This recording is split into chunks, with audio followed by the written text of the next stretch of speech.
지금 조작기소 의혹 국정조사 특위를 한번 보겠는데 증인 명단에 이 쌍방울 대구성군 사건과 대장동 사건 관련된 대거 포함이 돼 있는데 일각에서는 뭐 이재명 대통령과 민주당이 유리한 증인들만 골라 채택한 거 아니냐. 우리 정홍희 의원께서 보시기에는 이 증인 채택된 부분 특히나 뭐 김만배 씨라든지 남욱 씨라든지 이런 부분들이 지금 대거 채택이 됐는데 어떻게 보시나요? 원래 조작 기소 의혹 국정조사 특위가 구성될 때부터 네. 정치적으로 그러하리라 짐작은 충분히 갈 수 있는 네. 그런 대목이었고요. 그다음에 지금 말씀하신 김만배 씨나 남욱 같은 경우는 지난번에 소위 거의 무죄 비슷한 걸 받은 거 아니에요. 그렇죠. 그러다 보니까 항소 포기도 이제 검찰 쪽에서 했고 그러면 이 사람들이 증인들로 나와서 어떠한 이야기를 할 것인가라는 거는 네. 거의 뻔한 것 아니겠습니까? 그런데다가 이 국조특위 맞죠? 한동훈 장관과 관련해 가지고. 네, 맞습니다. 그래서 본인은 지금 증인으로 나가게 해달라라고 함에도 불구하고 애써서 지금 외면하잖아요. 네. 그러면은 이런 정도 되면은 국민의힘이 더 세게 네. 한동훈 증인을 좀 강조해가지고 채택을 시켜가지고 네. 국민들도 이런 부분에 대해서 균형 잡힌 양측의 주장을 들을 권리가 있는 거예요. 그런데 지금 그 민주당이 소위 이제 대통령의 지지도라든지 지금 민주당의 국회 의석수를 지금 무기로 해가지고 이런 오만한 이런 그 태도를 계속 보이는데도 네. 실제로 이러한 오만한 태도가 국민들로 하여금 경각심으로써 받아들여지지 않는다라는 거에 대해서 저는 안타깝게 생각해요. 그러니까 지금 서영교 우리 국조특위 위원장이 이 한동훈 대표를 언급을 했어요. 박상영 검사위에 한동훈 대표가 당시 법무부 장관으로서 있었던 거 아니냐. 그래서 국민의힘에서는 지금 청와대 제1부속실장과 그다음에 한동훈 전 대표도 증인으로 불러야 한다고 이제 국민의힘에서는 주장을 하고 있는데 민주당에서는 이걸 동의를 하지 않고 있는 부분이 있거든요. 뭐 실제로 그 어디 뭐 천지일보인가 뭐 여론조사에서 보니까 그 김현지 정확하게 모르겠습니다만은 하여튼 그 김현지 실장을 증인으로 채택해야 한다는 여론조사 응답도 상당 과반수의 반 정도의 뭐 육박할 정도가 상당히 많았어요. 그래서 이 부분 증인 채택 부분은 어떻게 보세요? 김현지 실장은 저는 정치적인 공세라고 생각을 합니다만은 한동훈 김현지를 불러내자는 건 공세고요. 네. 근데 한동훈 부르자는 거에 대해서 처음에는 여야가 같이 반대했습니다. 네.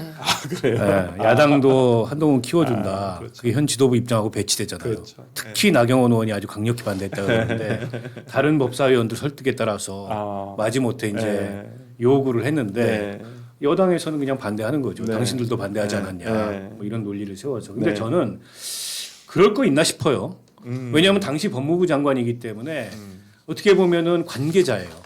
그렇죠. 이 사건에.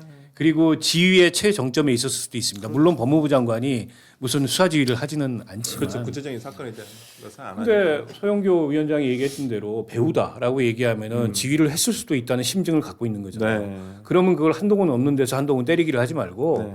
불러라. 한동훈이 이렇게 무섭냐. 저는 그렇게 생각하고 녹취록도 다 깔아. 네. 전체를.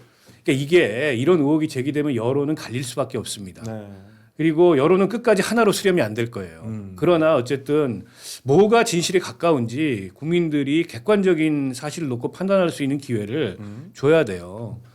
아니, 그리고 이게 공소취소 국정조사라는 게 이례적인 국정조사잖아요. 그렇죠. 그렇기 때문에 더더욱 여당이 자신들의 입맛에 맞는 부분만 잘라가지고 일종의 정치 공세성 그 국정조사를 한다 이런 얘기를 안 듣기 위해서라도 다 부르고 부를 증인들 공개할 증거 다 공개하고 그러고 나서 이제 국민들 판단을 구해도 늦지 않다라는 게 제 생각이고 물론 민주당 생각은 제 생각하고 달라요. 저는 그렇게 생각을 하고 있고요. 그러니까 이번에 박상용 검사 녹취록이 한 2개 정도 공개됐는데 네. 그 저는 두 번째 녹취록을 딱 들으면서 네. 이게 검사야 아니면 변호사야 본인이 오히려 흡수를 해요. 와달라고. 와달라는 얘기는 이화영 좀 설득해달라. 이화영이 변호사님 믿는다. 뭐 이런 얘기잖아요. 자기가 해놓은 얘기가 있는데 그러면서 형량도 10년 얘기하고 2년 6개월 얘기하고 그러니까 통상의 선처의 범위를 넘어서는 일종의 우리 법으로 허용하지 않는 플리바게닝 혹은 그 보기에 따라서는 진술 회유, 진술 유도 저는 이렇게 보여요. 그래서 저는 이렇게 생각해요. 모든 사람들의 의도가 맞물렸다.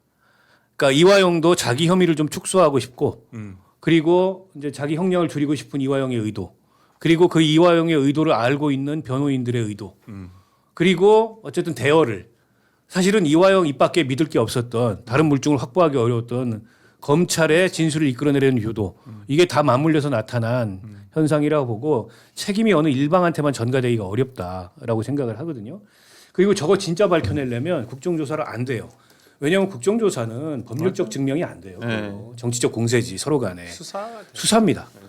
그래서 저는 공수처 뭐 하냐 이런 거 말만 하라고 공수처 만든 건데 공수처가 세금만 쓰고 월급만 받고 놀아요. 논다 그러면 또 이거 명예훼손을 걸리겠다. 어쨌든 국민들이 보기에 공수처가 할 만한 사건들을 안 해요. 효율성이 매우 떨어져. 네, 매우 떨어져요. 그래서 공수처 해라 이거. 이거 가지고 또 특검하자 그러면 특검 가지고는 정치적 논란이 크잖아요. 야당은 또 그게 뭐 면죄부준 특검이니 어쩌니 이럴 거고 예산도 그러지 너무 많이 말고 수사권, 기소권, 영장 청구권 다 가지고 있는 공수처가 해라. 이게 제 주장입니다. 며칠 전부터 그 근데 얘기가 이 이화영 씨 사건과 관련해 가지고 김성태 안부수 회장 같은 경우는 이미 진술을 한 거 아니었었어요? 재판 과정에서 다 했죠. 그렇습니다. 네. 그런데 이제 이화영 한 사람이 남은 것인데 네. 저는 좀 비관적으로 보는 게 앞으로 4, 5년 동안 이화영 입에서 그 소위 대북 송금과 관련해서 보고했다는 얘기는 안 나올 것 같은데요. 아니, 그리고 근데- 회유 받았다는 소리는 계속 할 것 네. 같아요. 그러니까 이게 지금 문제가 뭐냐면 국회에서 지금 수사와 재판을 다시 하겠다는 거 아닙니까? 솔직히 얘기해서 그렇지 않습니까? 이제 뭐 네. 민주당은 그렇게 얘기 안 합니다만. 그러니까 우리가 뭐 진짜 100번 양보해서 지금 남욱과 김만배가 나오면 어떤 진술을 하겠습니까? 네. 이 양반들 검찰의 항소 포기로 수천억 원대 재산을 지금 확보한 사람들이에요. 그러면 저라도 제가 김만배라도 제가 남욱이라도 어떻게 진술을 하겠습니까? 이재명 대통령에게 유리한 진술을 할 수밖에 없어요. 자, 그러면 유리한 진술을 하면 어떻게 됩니까? 거기서 끝납니까? 아닙니다. 재판에 영향을 미치려고 할 거 아닙니까? 재판에 영향을 미치겠죠. 자, 이런 진술이 나왔다.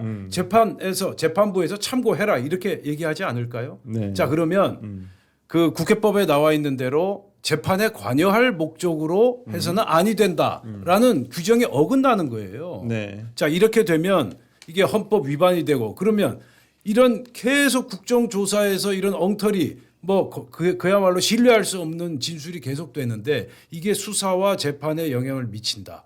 이렇게 되면 어떻게 되겠습니까? 정말 대한민국 법치는 완전히 무너지는 것이다.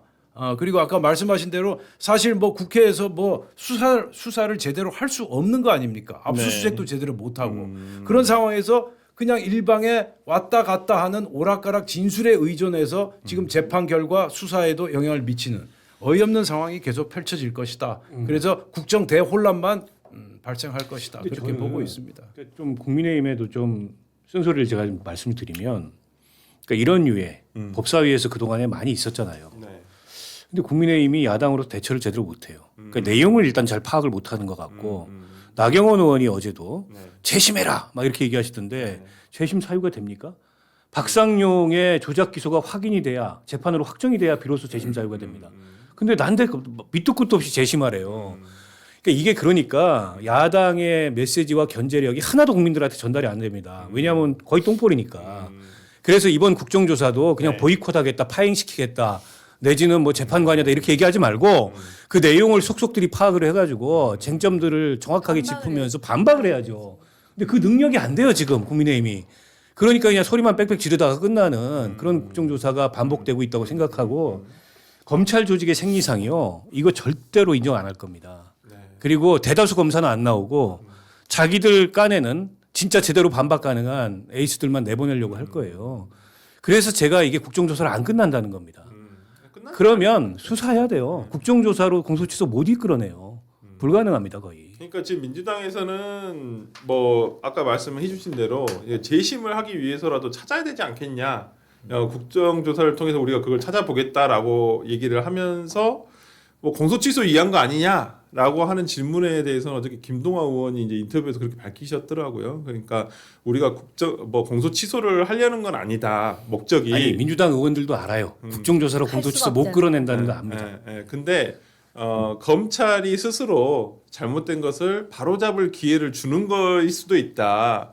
뭐 그러면서 공소 취소를 요구하는 듯한 어떤 뉘앙스로 얘기를 아니, 우리 설 하시더라고요. 변호사가 지금 네. 총장 직무대행이면 이거 공소취소 결정할 수 있겠어요? 아유 저는 못하죠. 절대 못해요. 이거 나중에 무슨 그게 정권 그게 바뀌- 직권남용이 될 수가 있어요. 네. 그게 나세요. 네, 정권 바뀌면 직권남용인데 그래서 이건 그러니까 이거 지금 대북 송금 쌍방울 사건과 관련해 가지고 이게 담당 결정을 할 수 있는 건 수원지검장입니다. 예. 수원지검장이 결정을 내려야 되는데 모르겠습니다. 이제 그런 걸 하기가 그러니까 뭐 명백한 사유 없이 하기가 굉장히 어렵다고 생각을 저는 개인 들어서 나중에 이게 진짜 정권 바뀌었을 때 이게 나중에 이게 죄가 아니, 될 수 그래서 있기 때문에 사실 검찰에서도 그냥 차라리 수사를 해라.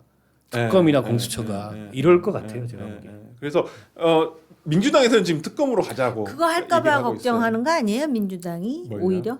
아니 아니 민주당은 수사를 하게 특검하자고요. 되면 아니, 민주당은 지금 국정조사 이후에 특검까지도 생각을 하고 있다라고 본인들이 아, 밝히셨으니까. 근데 저는 특검 반대예요. 특검.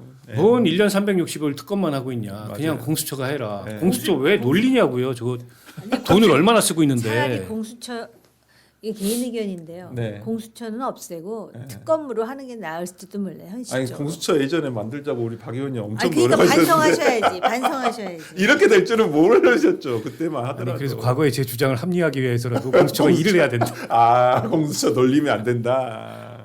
아니 저도 공수처를 근데 저도 예전에 막 제가 고발인 조사 받으러 또 가보고 했는데 너무 일단 물리적으로 시설이 너무 열악하더라고요. 아니 시설의 문제가 아니고 소프트웨어는 갖춰져 있어. 그것도 내부적으로도 상당히 제가 말을 역량의 문제 아닙니까? 직원 얘기를 들어보니까 이게 왜 검찰청처럼 안 되는 문제가 있더라고요. 이 일반 공무원들이 들어가면서 이게 섞이면서 인사권을 예를 들어서 검찰청 같은 경우는 수사를 위한 하나의 효율적인 조직화가 돼 있는데 이 공수처는 그게 아니어가지고 조금 좀 난관이 있나 보더라고요. 그래서 한번 좀 그 부분은 저도 공수처가 놀아서는 안 된다고 생각을 하는데 일단은 한번 특검은 저도 반대입니다. 너무 그러면은 많아요. 중수청 같은 것도 나중에 그 유사한 상황이 벌어질 가능성이 그렇지 않으리란 법은 없죠. 우려는 있습니다. 아직 근데 시행된 게 그래도 아니라서. 중수청은 기존의 검찰 직원들이 가니까 음. 그냥 일반 근데 행정직 거기서 섞일 공무원들은 거 아니고 아니냐는 거죠. 섞이면 섞일 수 있죠. 섞이면 저는 공수처랑 그렇게 비슷한 되죠. 상황이 그러니까 지금 될 것 같다라는 표현. 아니 그건 검찰청에 지금 계신 분들의 제가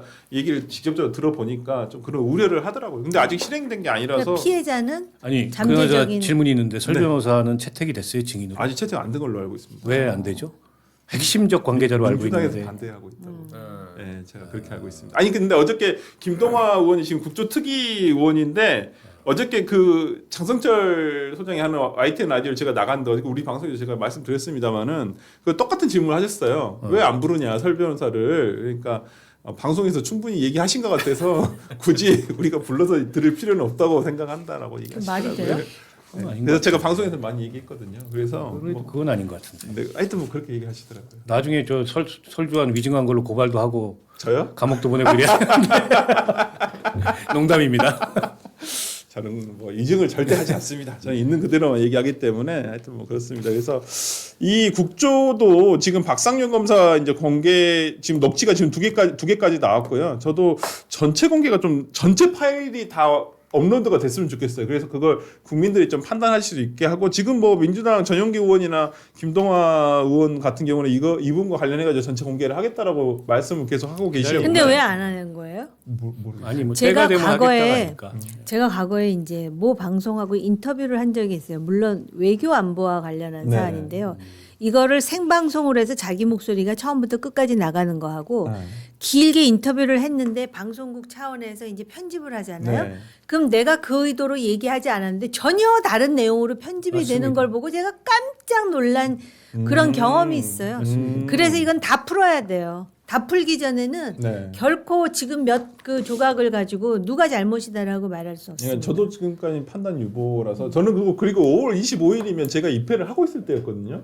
그렇지. 그때는 그때 근데 그렇게 두 분이서 통화를 하는 줄을 몰랐어요. 왜냐면 저는 이제 서민석 변호사랑 소통을 안 하고 있었기 때문에 아니 소통을 왜 안 했냐고 물어보시더라고 어떤 기자분이. 그래서 아니 본인이 이화영 씨를 매주 두 번씩 그때는 주 2회 재판을 하고 있을 때였었고 재판하기 전에는 항상 접견을 하셨거든요. 그래서 아니 당사자 본인을 맨날 만나는데 내가 굳이 상황 공유를 할 필요가 있냐? 본인한테 들으시면 아니 되지. 그리고 이게 얼마나 후진적이에요. 네. 그런데 그 변호사가 지금 지방선거에 청주시장 후보로 나가고 있다는 이게 진짜 후진국에서나 있을 수 있는 일이에요. 아니, 그거부터 그래서 내려놔야죠. 저분 후보 사퇴해야 된다고 저는 네. 봐요.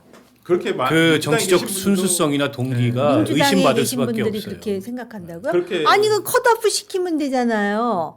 근데- 이게 지금 그게 이해 충돌 아닙니까 가처분 지금? 낼까봐 컷오프는 거죠. 아 가처분 근데 제가 봤을 때는 제가 알기로는 제가 가처분 아는 기각될 것 같아요. 그것만큼. 제가 아는 선에서는 그분이 경선해도 뭐될 일은 없다고 하는데 어제 저도 다른 방송에 갔더니 민주당 분들이 그런 얘기를 하시더라고요. 왜 본인 그런 내려놔야지. 불필요한 그러니까 그런 불필요한 좀 오해를 분리해서 받아요. 봐야 된다. 그리고 그분의 어떤 경선 통과 가능성을 그렇게 높게 평가를 아니 하더라고요. 높거나 낮거나 지금 그렇게 맞아요. 하면서 한다라는 게 이게 네. 대한민국 국민을 우롱하는 일이에요. 네. 이런 일이 어떻게 있을 수가 있어요. 네, 이분이 어저께 또 충북 도청에 가서 또 기자회견을 하셨더라고요.